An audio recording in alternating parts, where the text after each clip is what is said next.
یہ آکاشوانی لکھنؤ ہے۔ علاقائی خبریں دیبا ہاشمی سے۔ سی بی آئی کولکاتہ میں لیڈی ڈاکٹر کے قتل اور عصمت ریزی کے ملزم سنجے رائے کا سائیکولوجیکل ٹیسٹ کرے گی۔ اس سلسلے میں دہلی واقع سینٹرل فورینسک سائنس لیبارٹری کے سائیکولوجسٹ اور بیہیویئر ٹیسٹ کے ماہرین کا ایک وفد ضروری جانچ کے لیے کولکاتہ پہنچ گیا ہے۔ دراصل آئی ایم اے نے مغربی بنگال کے آر جی کر میڈیکل کالج معاملے میں وزیر اعظم نریندر مودی سے مداخلت کرنے کا مطالبہ کیا ہے، جس سے صحت ملازمین کے تحفظ کے لیے مرکزی قانون لایا جا سکے۔ اسی دوران سی بی آئی نے آر جی کر میڈیکل کالج اور اسپتال کے سابق پرنسپل کو آج پوچھ تاچھ کے لیے بلایا ہے۔ ان سے کل بھی پوچھ تاچھ کی گئی تھی۔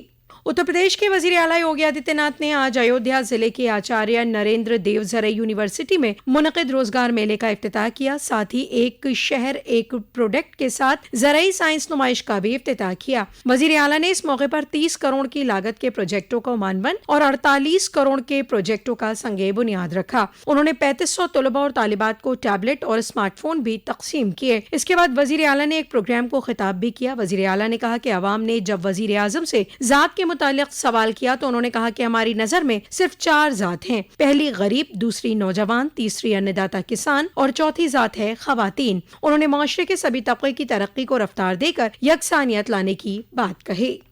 پریشدی اسکولوں میں 69,000 اساتذہ کی بھرتی کی نئی میرٹ فہرست تیار کرنے پر غور و خوض شروع ہو گیا ہے۔ ریزرو کیٹیگری کے امیدواروں کو راحت دلانے کے ساتھ دوسرے متبادل پر بھی غور کیا جا رہا ہے۔ واضح رہے کہ وزیر اعلیٰ یوگی آدتیہ ناتھ نے ہائی کورٹ کا فیصلہ آنے کے بعد اس معاملے میں اعلیٰ سطحی میٹنگ طلب کی ہے۔ کورٹ کے فیصلے کے بعد آگے کیا پیش قدمی کی جائے، بیسک تعلیم محکمے کے افسران کے ذریعے اس پر غور کیا جائے گا۔ واضح رہے کہ کورٹ نے 3 مہینے کے اندر نئی میرٹ لسٹ بنانے کا احکام دیا ہے۔ کانپور ضلع کے بھیم سین اسٹیشن پر سابرمتی ایکسپریس کے ڈبوں کے پٹری سے اترنے کے حادثے کی وجہ سے آج بھی قریب 18 ٹرینیں منسوخ رہیں گی۔ یہ اطلاع نارتھ سینٹرل ریلوے کے سوشل میڈیا اکاؤنٹ ایکس کے توسط سے دی گئی ہے۔ اس حادثے کی وجہ سے کل تقریباً 6 سے زیادہ ٹرینیں منسوخ کر دی گئیں اور 24 سے زیادہ ٹرینوں کے راستے تبدیل کر دیے گئے تھے۔ واضح رہے کہ بنارس جنکشن سے چل کر احمد آباد جا رہی سابرمتی ایکسپریس جمعے کی شب کانپور سے گزرتے ہوئے بھیم سین اسٹیشن سے پہلے پٹری سے اتر گئی تھی۔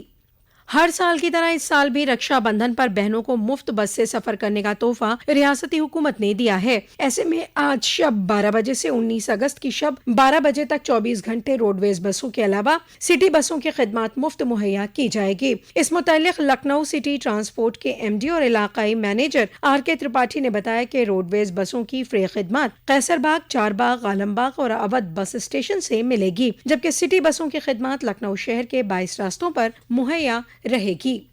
Meerut south R R T S station آج دوپہر 2 بجے سے مسافروں کے لیے کھل جائے گا۔ اس 8 کلومیٹر سیکشن سے جڑنے سے Delhi Ghaziabad Meerut R R T S corridor کا کل 42 کلومیٹر حصہ اب شروع ہو گیا ہے، جس میں غازی آباد کے صاحب آباد سے لے کر میرٹھ کے میرٹھ ساؤتھ تک 9 اسٹیشن شامل ہیں۔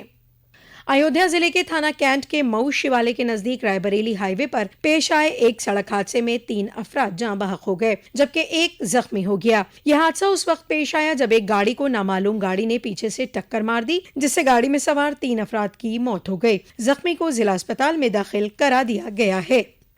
امس اور گرمی سے پریشان ریاست کے کئی علاقوں میں کل ہوئی بارش نے تھوڑی راحت دی۔ لکھنؤ سمیت ریاست کے کئی علاقوں میں بارش ہوئی۔ محکمہ موسمیات کے اعداد و شمار کے مطابق شام 5:30 بجے تک لکھنؤ میں سب سے زیادہ 54.7 ملی میٹر بارش ریکارڈ ہوئی۔ محکمہ موسمیات نے آج مشرقی اتر پردیش کے کئی علاقوں میں بھاری بارش کا امکان ظاہر کیا ہے۔ سینئر موسم ماہرین اتل کمار سنگھ نے سون بھدر، مرزا پور، پریاگ راج، باندہ، کوشامبی، ہمیرپور، رائے بریلی، امیٹھی، کانپور دیہات، اناؤ، سیتا پور، بہرائچ، شاہجہاں پور، لکھیم پور کھیری، بریلی، پیلی بھیت اور قرب و جوار کے اضلاع میں آسمانی بجلی چمکنے، اچانک 30 سے 40 کلومیٹر کی رفتار سے ہوا چلنے اور بارش کے امکان ظاہر کیے ہیں۔